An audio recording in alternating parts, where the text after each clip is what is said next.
Hello, this is going to supplement our in-class discussion on applied loops. Remember what we had looked at or talked about was the idea we wanted to automate something.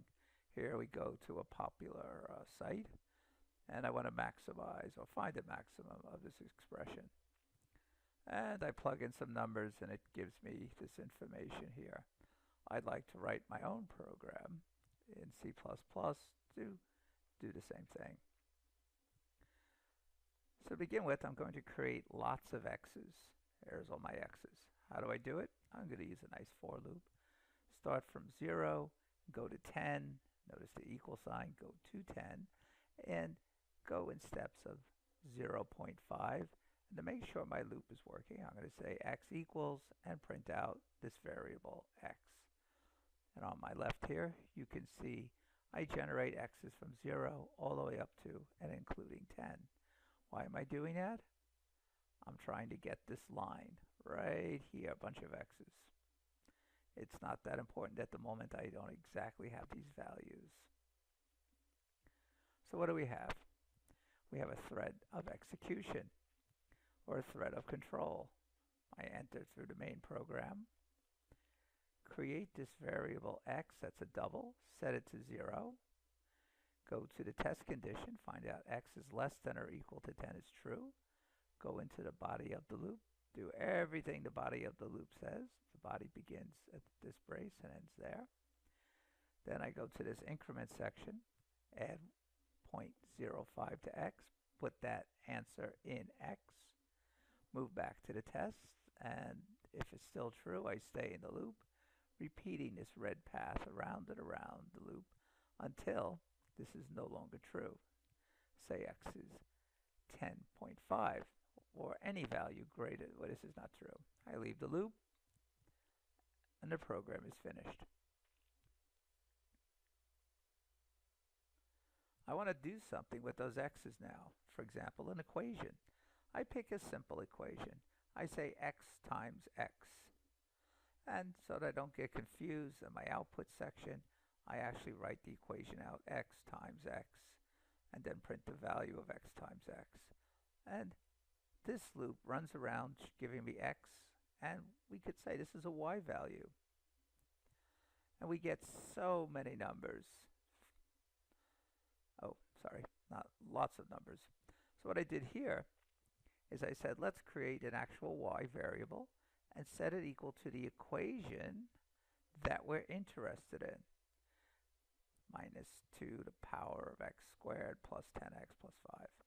So now I get an x value, plug it in here, calculate a y, print out x and y, and I repeat this process. And you can see here is my output, and I'm manually looking for the maximum value. Oh, there it is, 17.5. But just in case, I'm going to look for other values, getting smaller and smaller, minus 95. Well, one thing I'd like to do is make it all look nice. So I'll put a /t in there. And everything tabs up pretty nicely here with these numbers. However, I'm still looking at a lot of numbers. Oh, here I go, making my code a little nicer. Instead of saying 0, I'm going to say let x begin at A. Instead of saying 10, I'm going to let it end at B. So I create two variables, a beginning variable and an ending variable, A and B.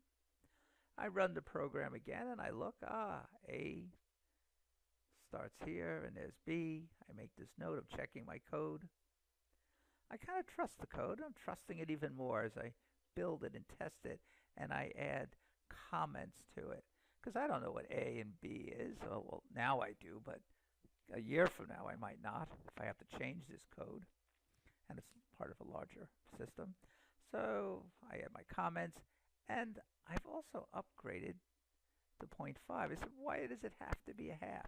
Maybe I want to change it to different values for greater accuracy. So I'm going to call it dx, like delta x.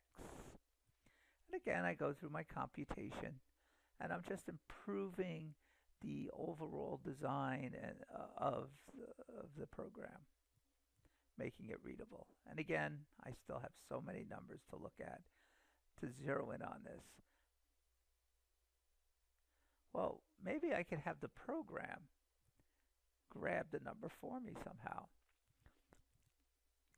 So here I have a variable at y max and x max. And I say that I'm going to assume that the first value at point A, whatever A is, that's going to give me the maximum y. And of course, that's going to be the x that I'm using, A. So I'm going to remember these two. And I'm assuming this is true. And I'm adding this extra line of code here. And I took away the output because I don't want to see all the numbers. What I want this thing to do is say, calculate a y based on an x. Yes, if you can see, I'm starting at x equals a. I could have started at x equals a plus delta x, move over 1. But I didn't. No harm, just a little slower.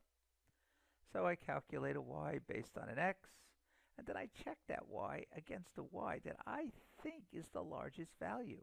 If I'm wrong, I then change that max value to the current y and the current x value.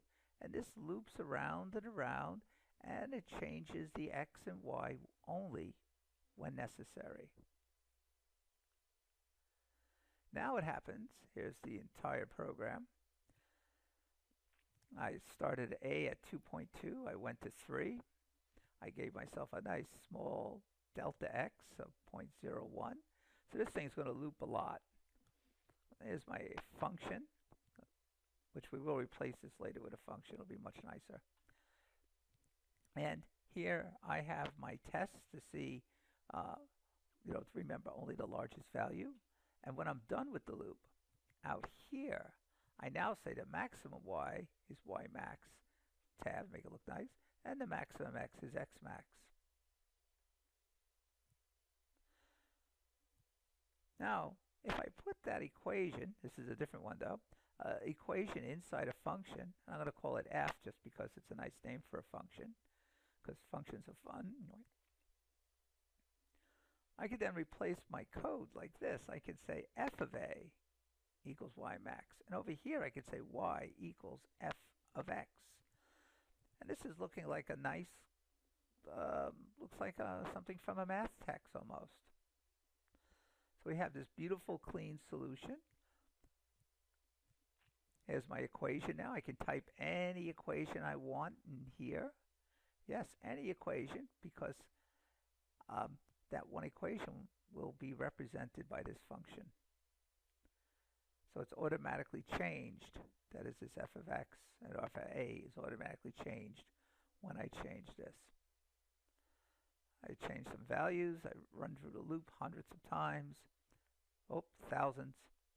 And it gives me the answer very, very quickly. I went online. I used this really great website, typed in these numbers, and it gives me this graph. I compare our solutions. This is our program. That's the other one. They're not like bingo here, but it's pretty darn good. Well, so software is sort of a great equalizer. Hope you enjoyed that, and hope it's good support for our classwork.